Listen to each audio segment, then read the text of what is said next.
Welcome to Old Lantern Tales, where every story holds a secret, shadows, mysteries, and whispers from the past, all waiting for you. Let's begin. Chapter 1. Arrival and Mystery. Setup. The Emperor of Kyodara believed 12 men wanted him dead. But the terrifying part was not the number. It was the certainty that at least one of them had already begun. And on the night of October 14th, 1889, when our carriage rolled through the fog-choked streets toward the palace gates, I realized something about this city that chilled me more deeply than the cold air itself.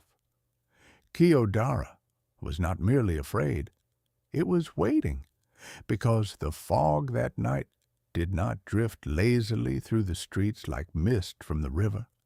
It clung to the stones, wrapped around the lantern posts, and swallowed entire alleyways as though trying to erase the city from existence.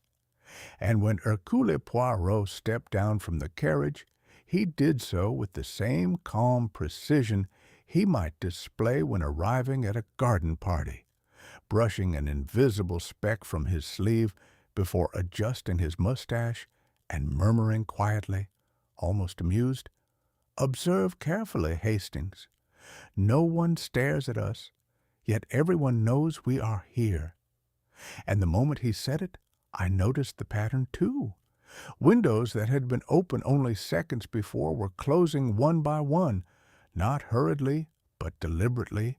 Conversations died mid-sentence as our carriage passed, and a woman standing in a doorway pulled her small child inside with such urgency that the boy dropped the wooden toy he had been holding in the street, and she did not return to retrieve it, which told me more about the fear in this city than any words could have, because hours earlier, precisely 10:17 p.m., a palace courier had slipped beneath the door of our guest house, a message with no seal, no signature, only a single line written in hurried ink. "Come alone at nightfall. The matter concerns 12 whose names I alone possess. If I am wrong, I lose power. If I am right, I lose my life." That final sentence had lingered in my thoughts like a whisper I could not silence, and as our carriage crossed the market square at 10:43 p.m., we found it already abandoned despite the early hour, stalls half covered, coins left scattered across wooden tables, and from somewhere behind a shuttered doorway I heard a trembling voice speak words so quietly I might have imagined them had Poirot not heard them as well. "They come for the Emperor's 12, and before I could even turn toward the sound, a pair of unseen hands dragged the man back into the darkness of the building, the door slamming shut with a finality that echoed through the empty square like a warning. And though Poirot paused only briefly, his eyes gleamed with an interest that unsettled me more than fear would have, because he simply said, "Organized fear, Hastings, is rarely born from rumor."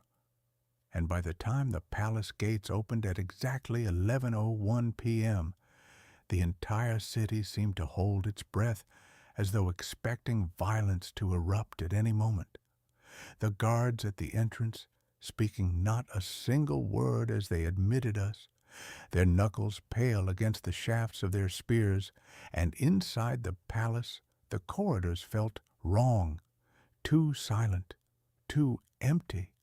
The great tapestries depicting past emperors seemed to watch us with embroidered eyes that held not pride, but accusation, as though warning us we had arrived too late.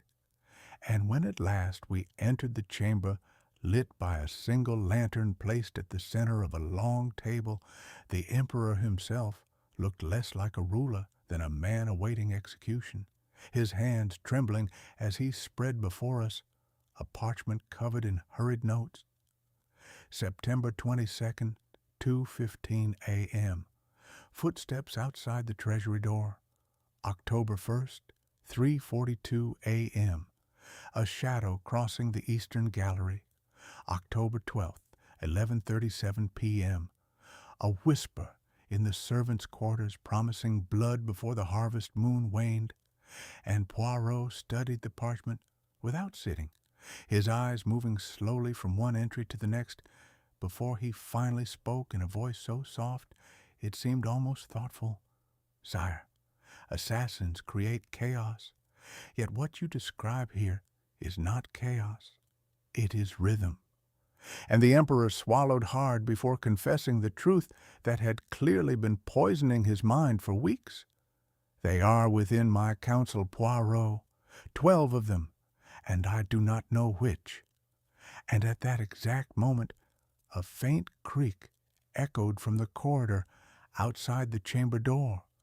Not loud, not sudden, but slow, deliberate, as though someone had leaned their weight carefully against the wood to listen, and the servant standing beside the lantern stiffened instantly, his face draining of color, not because he heard the sound, but because he recognized it. And I swear upon my life that when his eyes flicked toward the Emperor, they did not carry loyalty, only calculation. And Poirot noticed it too, because his hand moved calmly across the parchment and covered one of the names with his fingers as though shielding it from view, before he whispered something that made my stomach tighten with dread. "One of these 12 has already broken formation, which means the pattern will accelerate tonight." And as the great clock somewhere within the palace began striking 11:25 p.m., the Emperor leaned forward and said words that made the lantern flame tremble, though no wind touched it. "At midnight, one member of my council will die. The question, Monsieur Poirot, is whether it will be by the assassin's hand or by mine." And in that moment I realized with cold certainty that this was no longer a case of preventing a murder. It was a race to discover which of the Emperor's 12 intended to strike first, and whether one of them was already standing inside the room with us. Chapter 2. The investigation begins. Midnight had already passed, and that was the first thing that felt wrong, because the Emperor had spoken with terrible certainty that one of his council would die when the clock struck 12, and yet, as Poirot and I stepped into the palace corridor at precisely 12:01 a.m., the silence remained unbroken.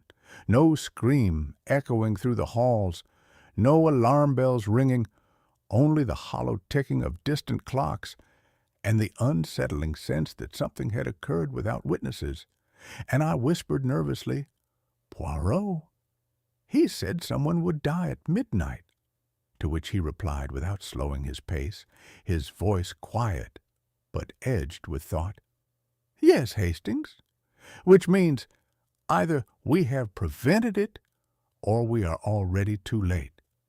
And I did not like the certainty with which he spoke that final word, because as we moved deeper into the council wing, the palace felt subtly altered, as though the building itself had become aware of a crime and chosen to keep it secret.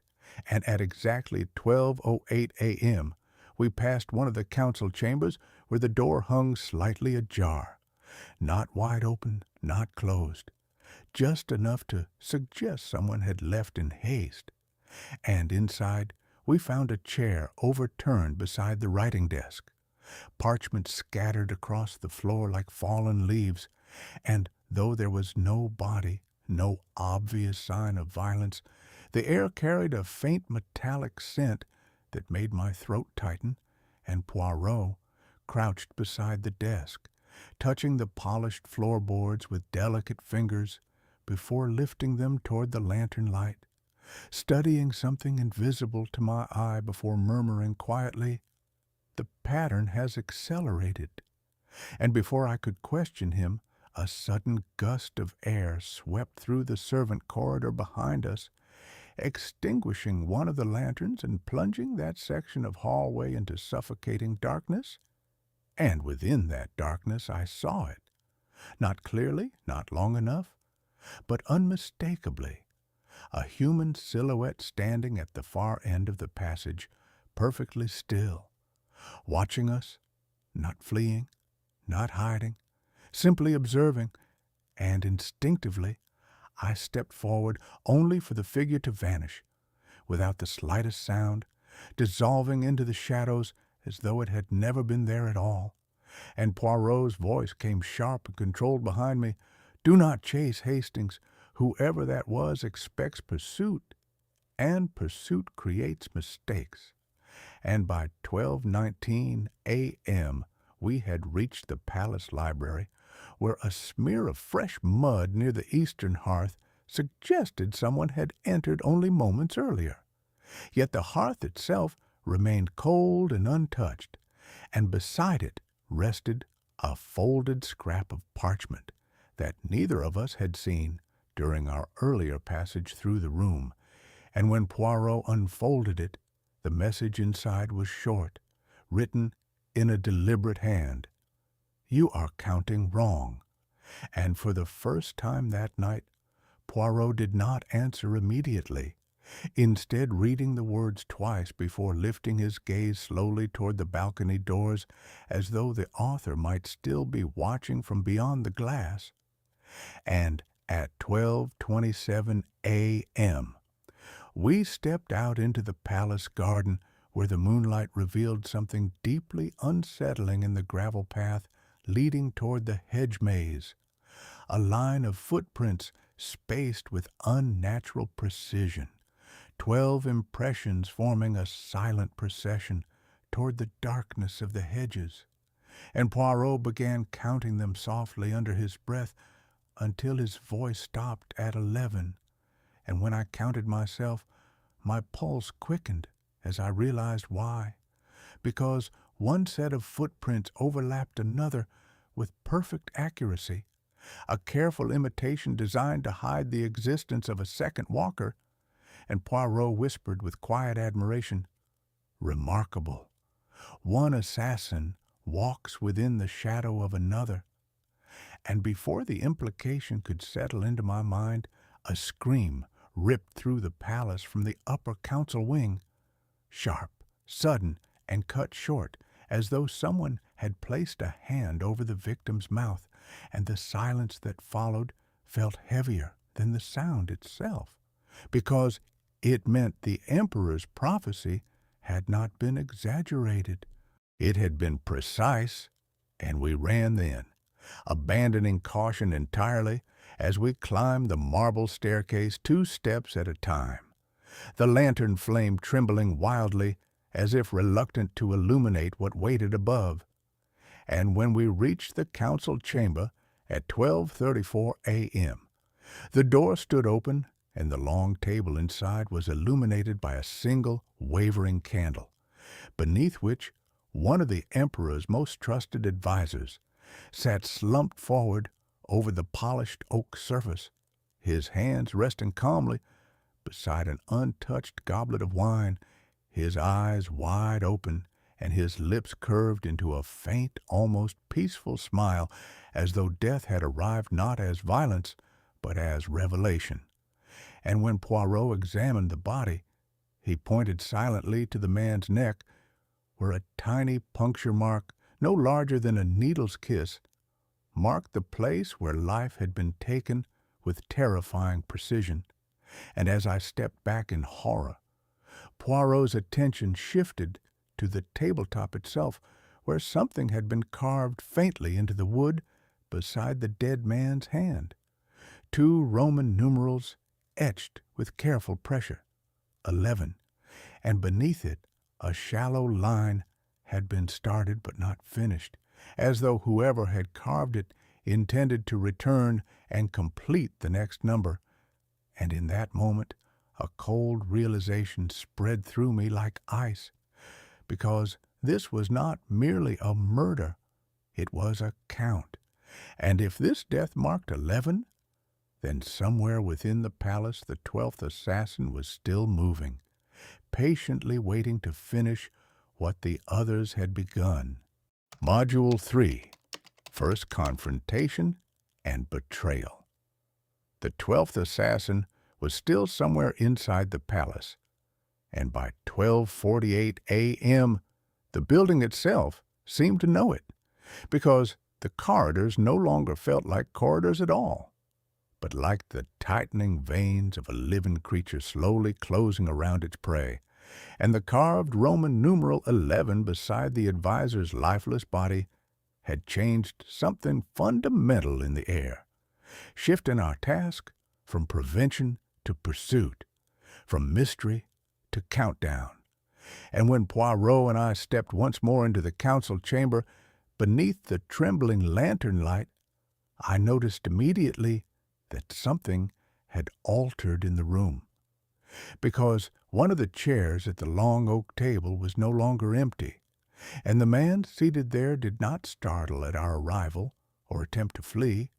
He simply rested his gloved hands atop a silver-tipped cane and regarded Poirot with the calm interest of someone observing an experiment already reaching its conclusion, and he spoke before either of us could say a word, his voice smooth and almost polite. "Monsieur Poirot, your counting is admirable, but unfortunately you began too late." And the quiet confidence in his tone unsettled me more than any open threat might have, because this was not the posture of a trapped conspirator, but of a man entirely certain that time favored him. And when his coat shifted slightly as he rose, I caught the unmistakable outline of a slender blade hidden beneath the fabric, ready yet unused, which meant he did not intend to kill us. At least, not yet. And Poirot stopped exactly 3 paces from him, studying the stranger with an expression that had hardened into something colder than curiosity, something dangerously close to irritation. And the man tilted his head as though amused by that reaction before saying something that struck the room like a hammer against glass. "You have spent the night counting victims, yet you never asked the correct question. Why do the numbers descend?" And in that instant, the entire logic of the murder shifted in my mind, because until then we had assumed the Roman numerals marked a countdown toward the emperor himself. But what if the sequence marked something else entirely, and the man seemed to sense the fracture forming in our understanding, because he smiled faintly and stepped backward toward the towering tapestry behind him, disappearing into the folds of shadow, not with panic, but with deliberate precision. And this time Poirot moved, not in pursuit, but in sudden realization, turning sharply toward the council doors and saying with rare urgency, "Hastings, to the Emperor, immediately!" And we ran through the marble corridors where attendants lowered their eyes too quickly as we passed, and one council advisor standing beneath a lantern clutched a key so tightly his knuckles had gone pale. And when Poirot stopped beside him and asked quietly, "Tell me, monsieur, how many of the palace chambers possess secondary exits?" The man hesitated for only a fraction of a second, but that fraction was enough, because at 1:07 a.m. a violent crack echoed through the emperor's private wing, the unmistakable sound of wood splintering beneath force, and the palace erupted into chaos as guards rushed past us toward the royal quarters.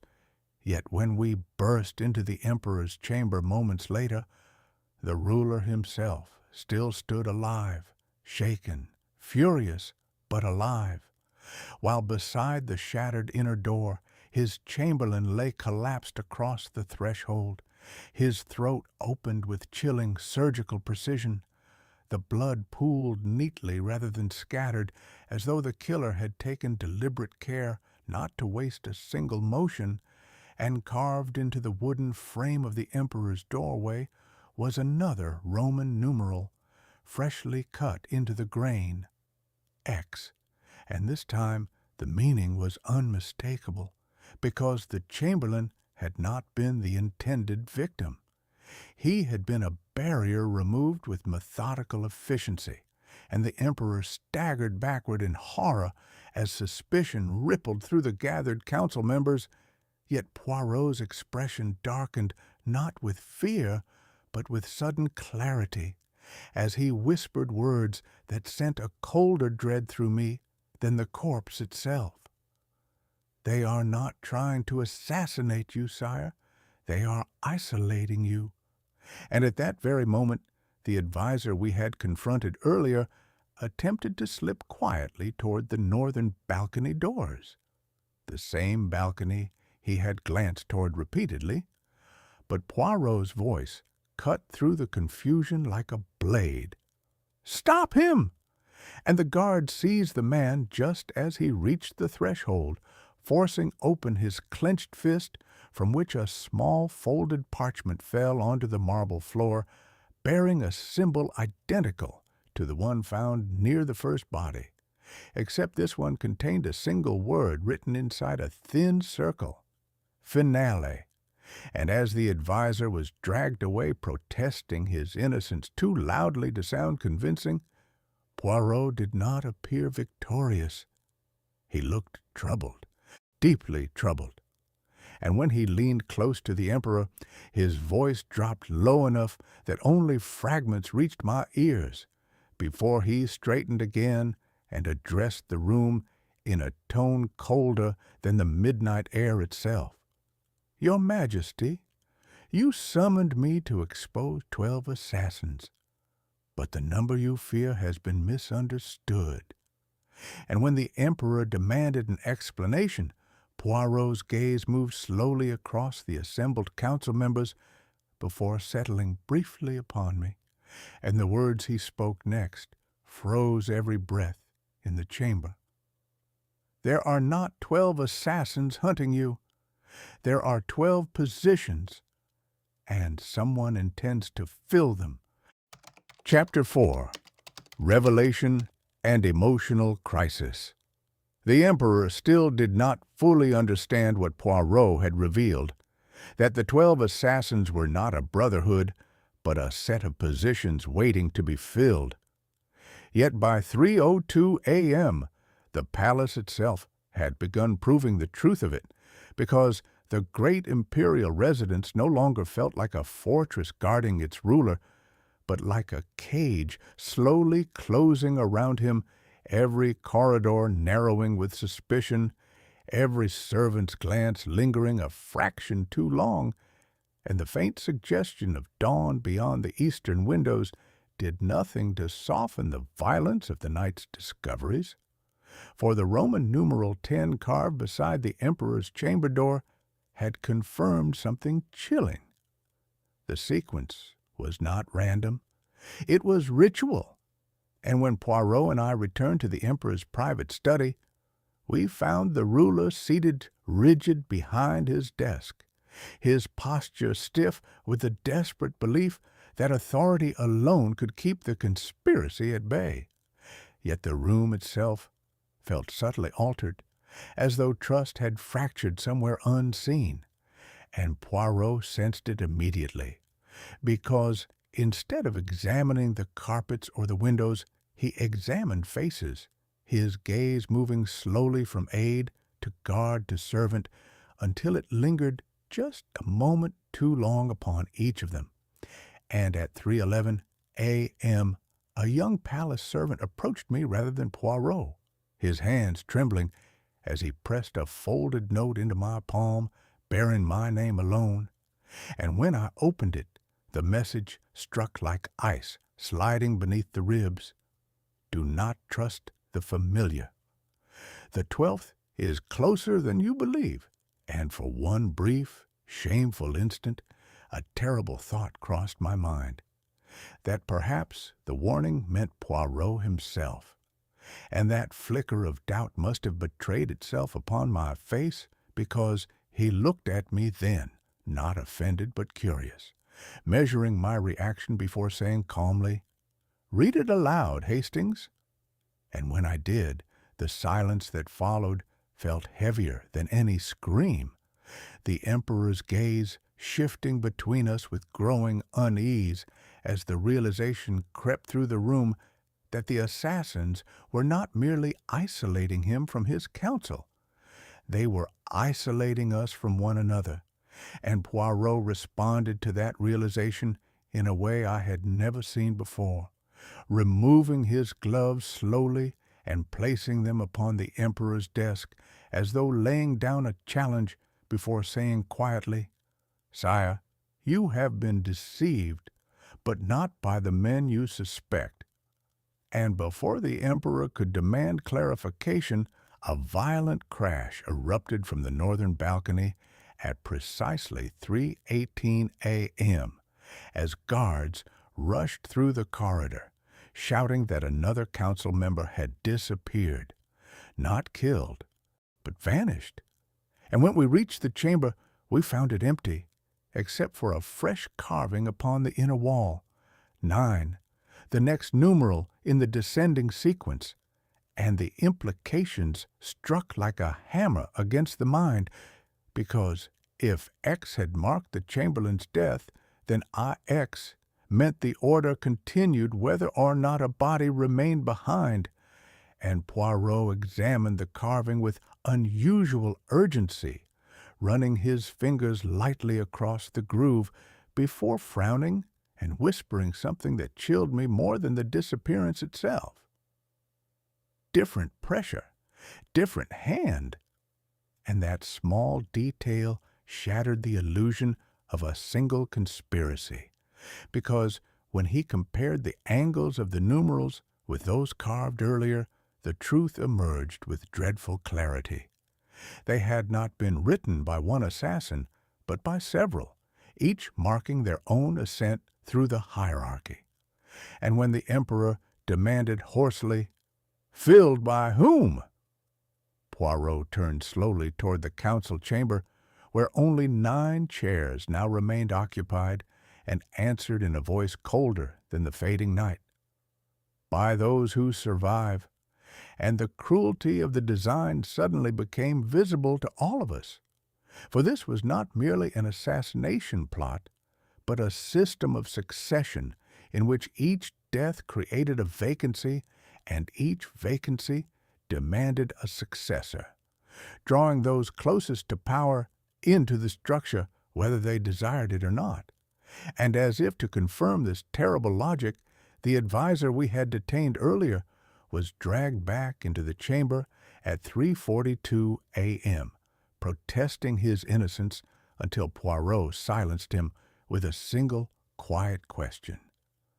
"When you received your invitation, was it written in red ink?" And the man's sudden silence answered everything, because he had not volunteered for the conspiracy. He had been promoted into it by vacancy. And the Emperor's face drained of color as he finally understood that his council had not been infiltrated from outside, but had been evolving from within, shaped by proximity, fear, and opportunity. And when dawn at last crept across the marble floor at 4:01 a.m., casting long shadows across the remaining seats, Poirot turned toward me with an expression I had never seen before, not uncertainty in his mind, but uncertainty in the very structure of loyalty, and said quietly, "Hastings, the 12th position has not yet been claimed." And I followed his gaze slowly to the empty chair at the head of the council table opposite the Emperor's throne, and in that terrible moment I understood the truth hidden within the entire night's violence. This conspiracy had never been designed merely to kill the Emperor. It had been designed to replace him. Chapter 5. final confrontation and cliffhanger. Dawn was only minutes away when the palace finally became silent. Not the calm silence of safety, but the heavy stillness of a game that had already reached its final move. And as Poirot and I entered the Emperor's private terrace chamber at precisely 4:37 a.m., the first thing I noticed was not the guards or the shadows, but the order, because the council table that had stood scattered in confusion throughout the night had been rearranged with deliberate precision. 12 chairs positioned evenly around it in perfect symmetry, as though awaiting a gathering that had not yet begun. And the Emperor himself stood near the balcony doors with his hands clasped calmly behind his back, watching the faint gray light of dawn creep across the horizon with a composure no hunted man should possess. And for the first time since arriving at the palace, Poirot did not step forward immediately. He stopped, studying the arrangement with quiet calculation before asking in a tone almost conversational, "Sire, who ordered the chairs to be reset?" And the Emperor turned slowly toward us, not startled, not defensive, but strangely satisfied, as though the night had unfolded exactly as he had intended, and replied with measured calm, "Order must return before sunrise, Monsieur Poirot." And something in the certainty of that answer sent a colder realization through me than any dagger could have, because the numerals carved beside the bodies, the vanished councilors, the chamberlain's death, even the captured advisor, every event had followed the same ruthless principle. Vacancy creates opportunity. And as my eyes moved across the table, I saw with growing dread that 3 of the 12 chairs were already occupied by men who had not held those seats when the night began. Minor officials, lesser aides, figures elevated by chaos. And Poirot stepped closer to the table, counting softly beneath his breath, before raising his eyes to the Emperor and saying with quiet clarity, "There were never 12 assassins, were there?" And the Emperor did not deny it, instead walking slowly toward the head position of the table, a chair that had not existed before this night, and answering calmly, "There were 12 offices, Monsieur Poirot, stagnant, corrupt, complacent offices. Reform requires sacrifice." And the terrible truth settled over the room like iron. The conspiracy had never been an infiltration from outside, but a purge orchestrated from within. The numerals marking not the progress of assassins, but the successful replacement of those deemed unworthy to remain near power. And Poirot's voice hardened as he replied, "You turned fear into a weapon," to which the Emperor inclined his head slightly and answered without shame, "Fear clarifies allegiance." And in that moment, another realization struck me with sudden force. The warning note that had been given to me earlier, the one urging me not to trust the familiar, had not been written by any hidden assassin at all, because Poirot quietly removed the original message we had received at 10:17 p.m. and placed it beside the note I had carried, the handwriting identical in every stroke of ink. And the Emperor did not deny it, because he wanted us to understand he had summoned Poirot not to stop the purge, but to witness it, to expose the corruption so that the replacements would appear justified rather than tyrannical. And Poirot lifted his gaze slowly toward the Emperor as the final truth emerged between them. The 12th seat remained empty still, and the Emperor gestured toward it with calm inevitability before saying, "Every system requires a mind outside its corruption, analytical, incorruptible, feared." and I understood then with suffocating clarity that the vacancy had been reserved from the beginning. And as the first rays of sunrise spilled across the marble floor, illuminating the 12 chairs in pale gold light, Poirot stood motionless beside the table, his expression unreadable, as the Emperor spoke one final time in a voice almost gentle. "You see the pattern now, Monsieur Poirot. The question is not whether the 12 exist, but whether you will stand outside the circle or within it." And the great palace clock began striking 5, each echoing chime filling the chamber, while I watched Poirot with desperate anticipation, knowing that if he refused, the Emperor would simply continue the purge until another mind proved worthy.